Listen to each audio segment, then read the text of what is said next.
大家好，我是石方俊。这是占星学导论的第一节课，重新定义。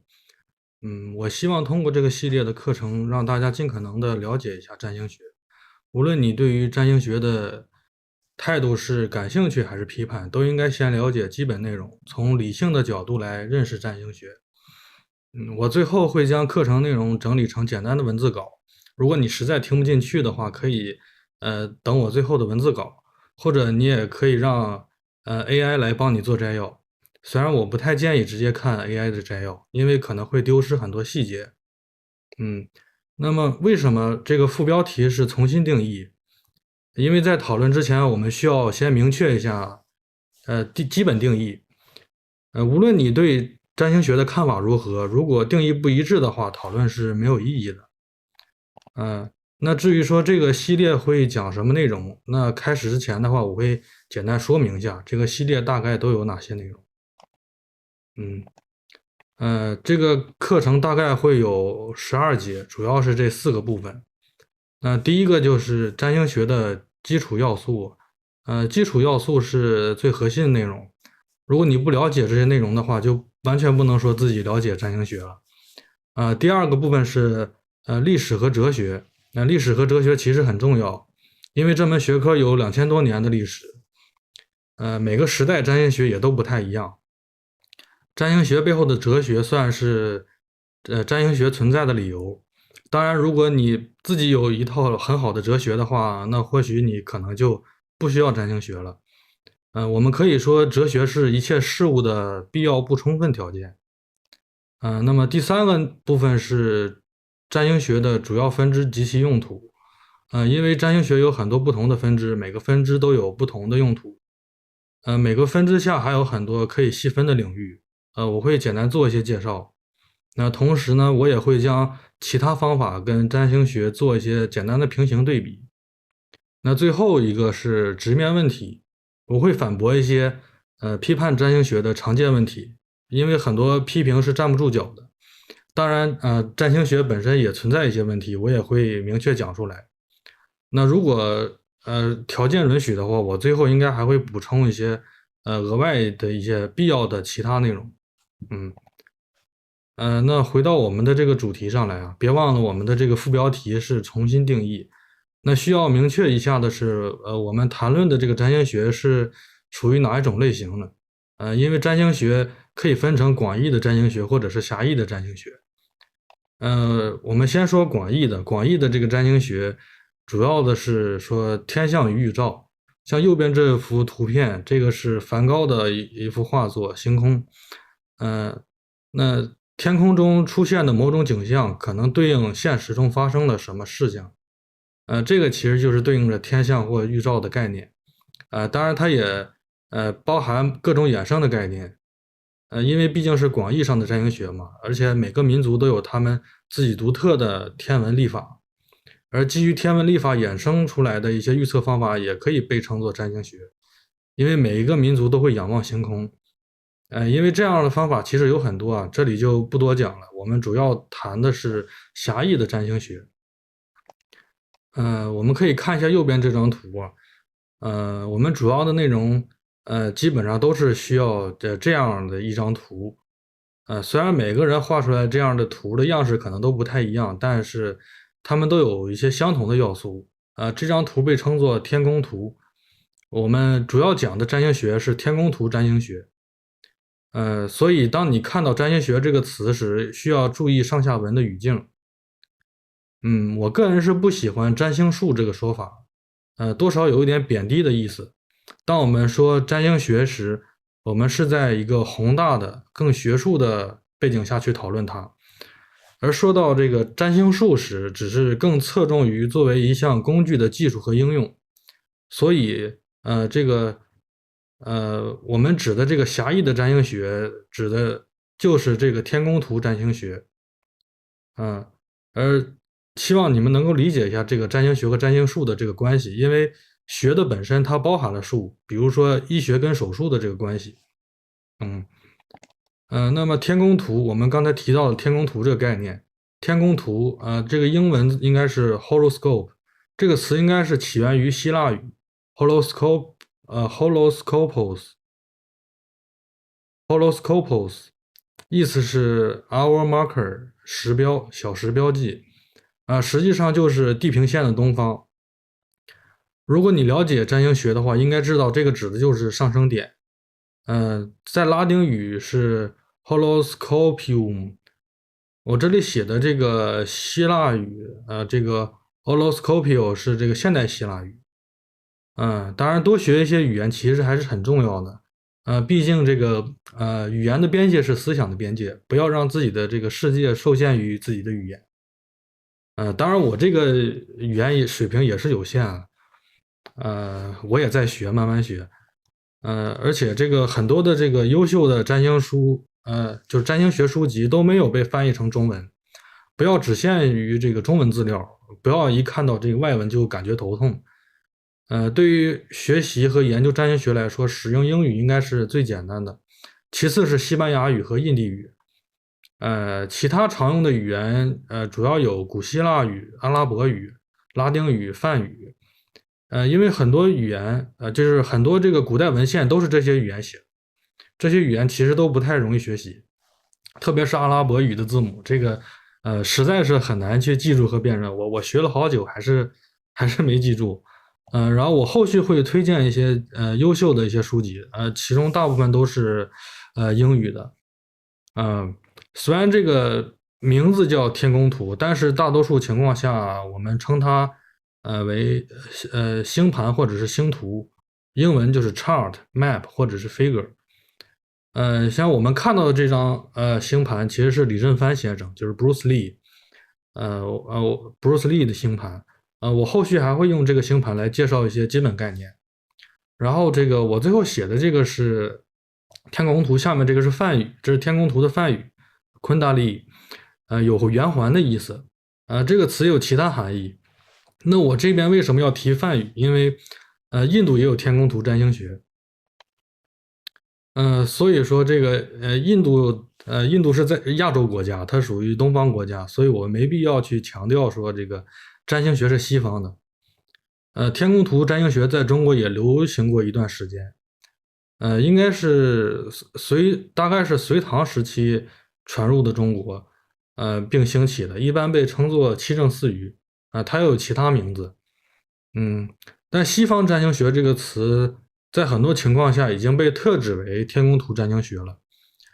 但是这个天宫图占星学本身也不完全是所谓的这个西方的，它还有埃及、萨珊波斯、阿拉伯和印度。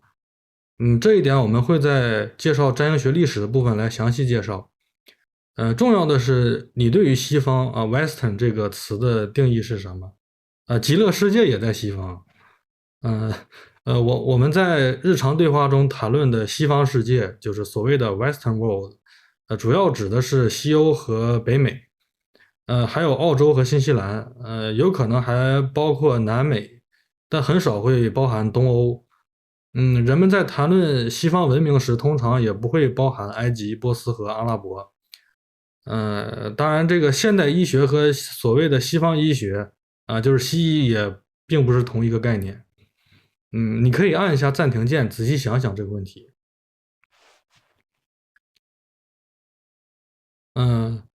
那么关于这个占星学的主要4个分支的话是，这4个，第一个是世俗占星学，也就是所谓的这个预测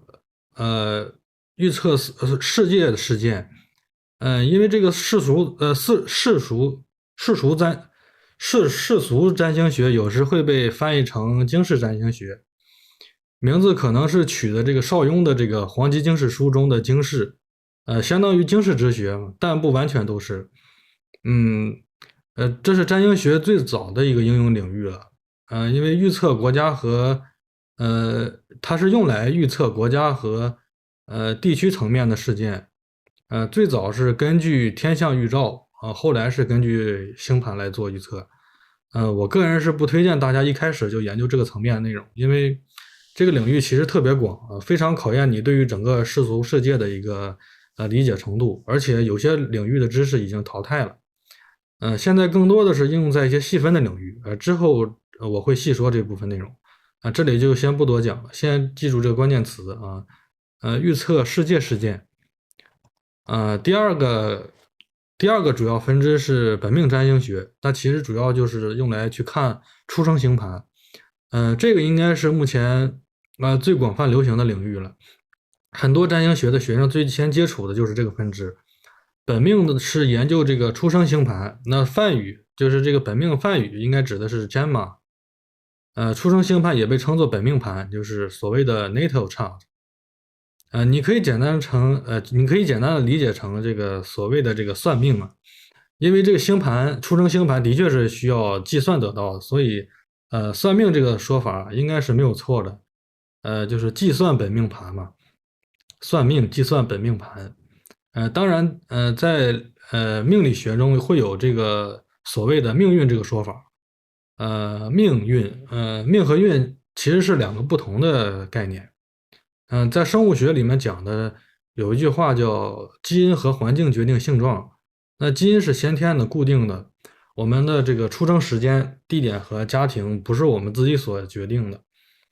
这就相当于所谓的命，而这个环境是后天的变化的，不同的时间段可能会发生不同的状况，这个相当于运。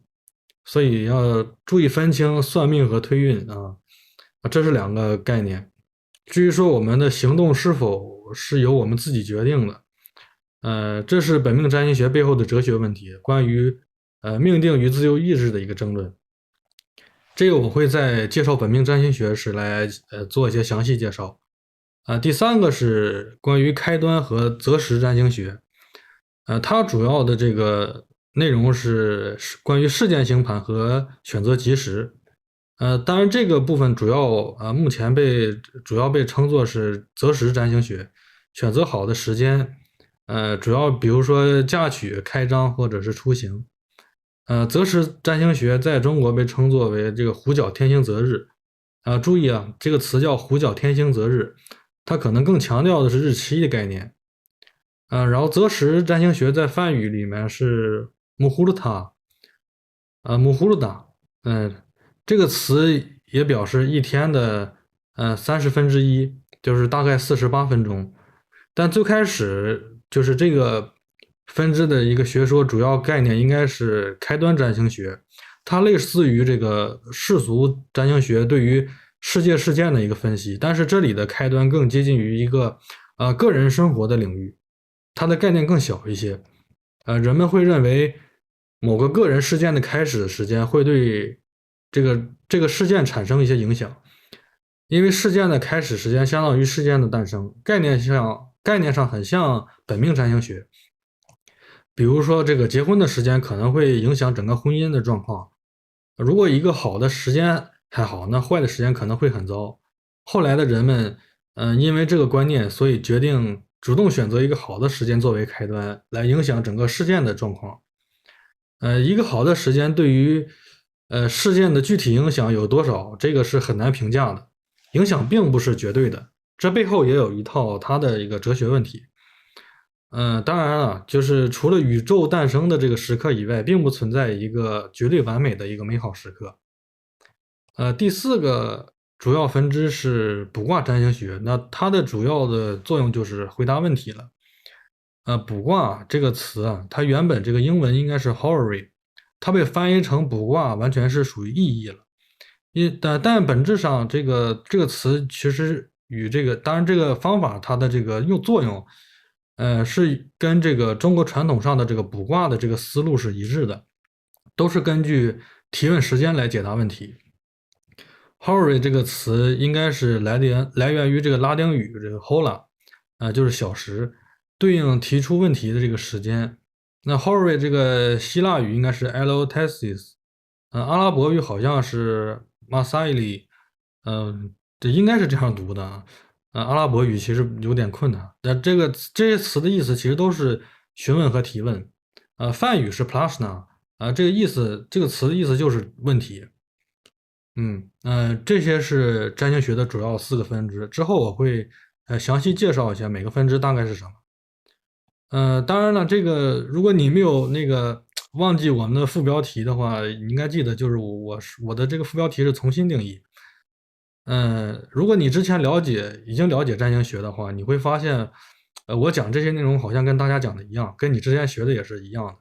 那接下来我会讲一下，就是呃重新定义占星学。那我在这里会把这个占星学定义为模型，就它是作为模型的占星学。我不知道你对于这个模型的这个概念是怎么理解的。我个人是觉得用模型这个词来解释是比较恰当的。你可以理解成数学模型或者是机器学习模型。因为我的这个专业背景是计算机科学，做过几年的这个算法工程师，也搞过很多的这个机器学习模型，因为这些模型很多都是用来做预测的。我也发现预测这个概念，就是机器学习模型的预测，跟占星学里面的解读是很相似的，所以拿过来做一些类比。当然，话题突然这个跳转到这个理工科内容是有点奇怪，不过不用担心，这些这里面这个数学公式都是很容易理解的。我们可以先看这个左边部分。如果我们将这个真实世界简化成一个数学公式的话，那么这个函数应该就直接对应一个绝对真理。绝对真理会将我们这个问题 x 计算成一个正确答案 y。但问题是我们不知道绝对真理是什么，所以尝试构建一个能够模拟真实世界的预测模型。预测模型是一个相对真理，它是估计的hypothesis。所以这个相对真理会将我们的问题 x 计算成一个可能正确的答案，叫 y more，就是 y hat。我们最终的目的是得到真实世界的绝对真理，而过程是根据不断迭代预测模型的这个相对真理，而尽可能的接近于绝对真理。至于说这个预测模型的相对真理是什么，这个取决于你如何构建这个预测模型。你可以按下暂停键，仔细想想这个问题。嗯，如果你理解了这个概念，我们再看右边。嗯，作为模型的占星学在尝试构建一种相对真理来解答世俗问题。占星学的目的也是期望能够尽可能的接近真实世界。根据给定的时间和地点来绘制星盘，然后根据星盘进行解读和预测。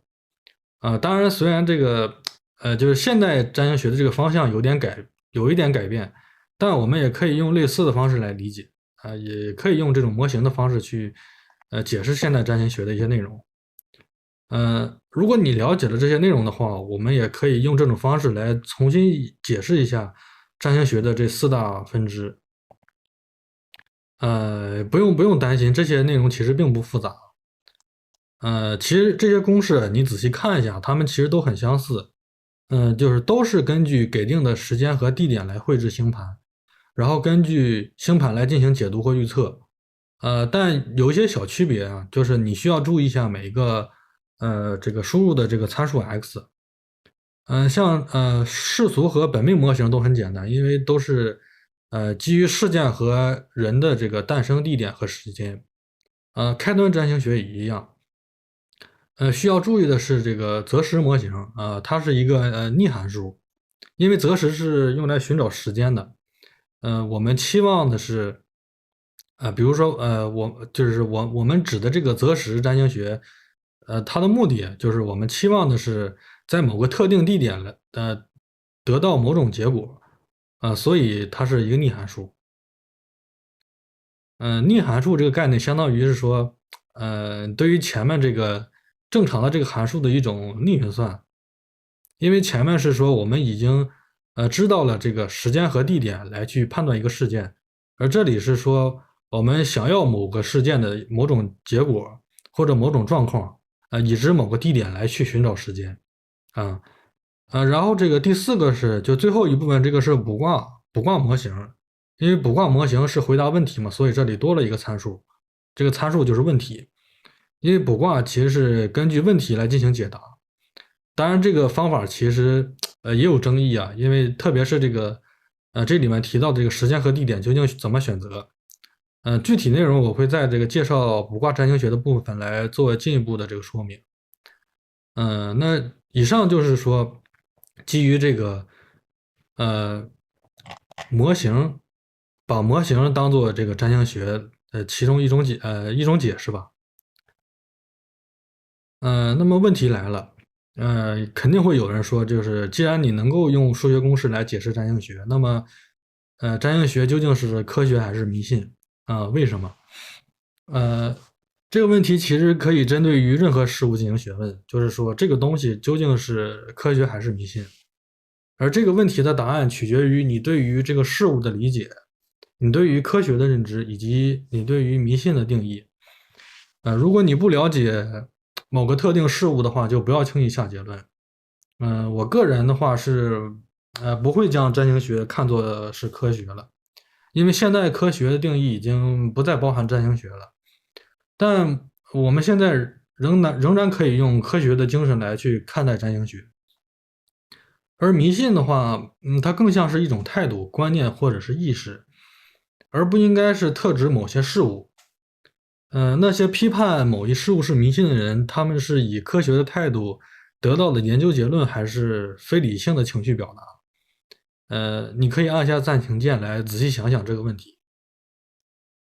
嗯我个人的话会以一种被称作近未来主义的全新态度来看待占星学。不过这个说来也很有趣啊。这个近未来主义这个概念是我跟这个大语言模型讨论后得到的一种新的思维范式。前面提到的将占星学看作模型，将占星学看作是模型，就是基于近未来主义的一个视角。呃万物皆模型其实是近未来主义的这个世界观的一个基石，因为所有理论知识都可以被看作是对于嗯解释现实的一种近似模型，它是一种相对真理。而且这个模型可以实用性的切换、组合和迭代。我们使用的占星学可以根据我们的需求进行切换和组合，而且这个模型已经迭代了2000多年了。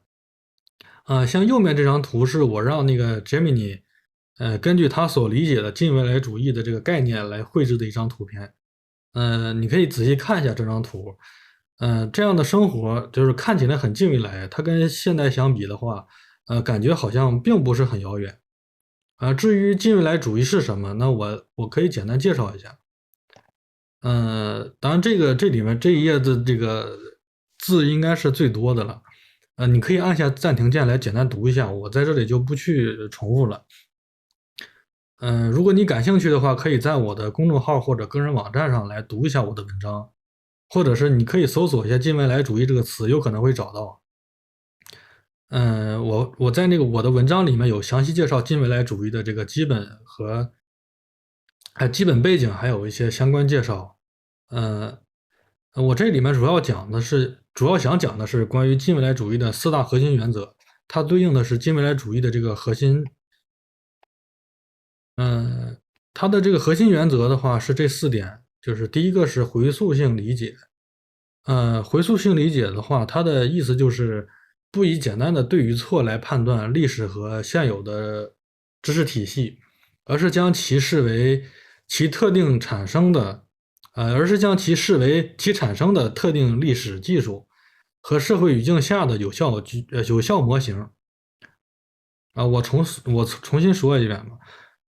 就是回溯性理解是，不以简单的对与错来判断历史和现有的知识体系，而是将其视为其产生的特定历史、技术和社会语境下的有效模型，理解其智慧、当时的有效性与价值，以及其不可避免的时代局限性，从中汲取营养，而非简单的弃之脑后。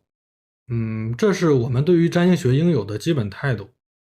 我们应该正视占星学产生的特定历史、技术和社会语境，理解占星学它本身的智慧而且在当时社会的有效性和价值，而且也要去理解就是它由于时代的局限性。我们应该在目前的这个时代下，可以回顾过去，就是相当于回到过去那个时代再去重新在那个当时的条件下去理解当时的占星学。那么第二点是现状性构建。那现状性构建是以实用主义为行动准则，专注于解决当下的问题。判断一个理论、技术或方法的价值，不应该取决于新旧或意识形态的纯粹性，而是取决于它在当下解决问题的有效性。那么，占星学在它的这个应用范围内是存在有效性的。相当于机器学习模型，它有它的这个使用范围以及所谓的应用域的概念。如果你理解机器学习的话，应该知道我说的意思是什么。呃，你可以把它当做成一个普通的工具，那么每一个工具都有它的应用范围，而在它的应用范围下是存在有效性的。当然，它不是绝对有效，所以我在这里的用词是存在有效性。我们可以使用这个工具，就是占星学它的有效的部分。这个是现状性构建，它的一个核心。第三个是迭代性进步。迭代性进步指的是承认所有当前的方案，包括它自己，都是暂时的、可优化的一个测试版。知识和技术的发展是一个无限的、非线性的一个迭代过程。当前的一个最佳方法应该被积极使用。它拥抱反馈和变化，将被超越视为成功的自然结果，为未来的修正、升级乃至颠覆预留开放空间。那么，尽管我们说这个占星学它已经迭代了2000多年，但的确，还有很多内容是值得完善的，而且有些方法的这个有效性是存在问题的。那么现在也诞生了很多新的方法，以及对于旧方法的一些重新探索。当然，占星学本身也有它的生命周期，呃，这个取决于整个人类社会的一个发展。第四个就是最后一个，指的是前瞻性负责。它要求这个行动者必须超越短期的功利计算，并为长期的系统性后果和未来影响负责。嗯，因为我们不仅是当下的行动者，更是未来的祖先，能够面向未来世代来做出回答和解释。这个说法其实有点宏大了，过于宏大了。但对于这个占星学来说，其实是一种重要的一个负责任的态度。我们在使用占星学时，应该重点关注占星学的一些积极影响，并且警惕它带来的一些负面效应。嗯。那我简单总结一下，就是作为这个近未来主义占星师的一个基本态度，就是我理解并尊重这套古老系统的智慧和魅力，我会用它来启发我的思考，丰富我的语言，深化我的共情，但我绝不会让它替代我自己的理性判断、积极行动和为自己人生负责的勇气。嗯，这是一种怎么说？应该是更成熟、更平衡，也更富有建设性的态度。当然啊这是最后一个问题了。这是我在做这个幻灯片的时候问自己的一个问题。当然，这个问题也是我们在任何状况下都有可能问自己的一个问题。这一切都是否值得？首先我需要给自己一个交代。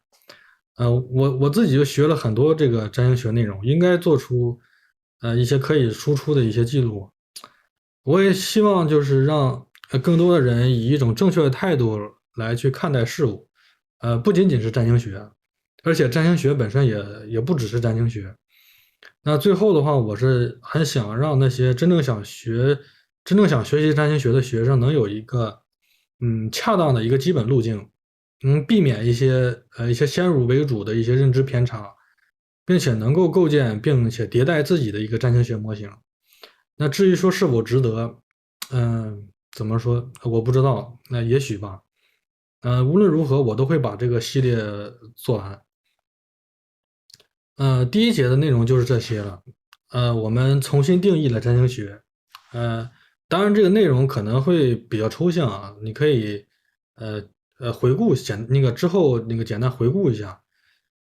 我们需要理解一下就是占星学的一些基本定义，包括我在这里讲到的一些新定义，以及基于这个近未来主义的视角来看待占星学。这只是一个简单的序幕。